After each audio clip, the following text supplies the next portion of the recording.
সমাজের প্রতি বার্তা, মানবতার ঊর্ধ্বে কোনো কিছু নয়। মানুষের জীবনের চেয়ে মূল্যবান কিছু হতে পারে না। যখনই কোনো বিপদ আসে তখনই একে অপরের পাশে দাঁড়ানোই আমাদের মানবতার প্রকৃত পরিচয়।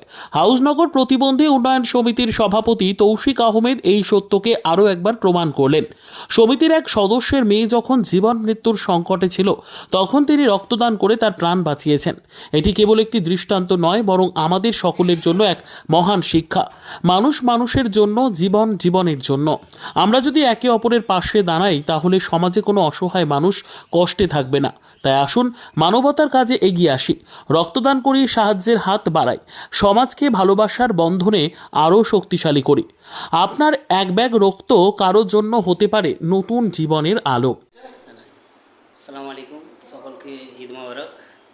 যাক, ঈদের আনন্দ উপভোগ করতে করতে আমরা আমাদেরই হাউসনগর প্রতিবন্ধী উন্নয়ন সমিতির একজন সদস্য, তার মেয়ে কালকে থেকে জঙ্গিপুর হসপিটালে ভর্তি আছে। তো আজকে আমাদের হাউসনগর প্রতিবন্ধী উন্নয়ন সমিতির সভাপতি ডাক্তার তৌফিক আহমেদকে সাথে করে নিয়ে এসেছি, আর্জেন্ট ব্লাড লাগবে তার জন্য। তো আমরা খুব তাড়াতাড়ি কিছুক্ষণের মধ্যে দেখাবো সেই ব্লাড দেওয়ার মুহূর্তটা।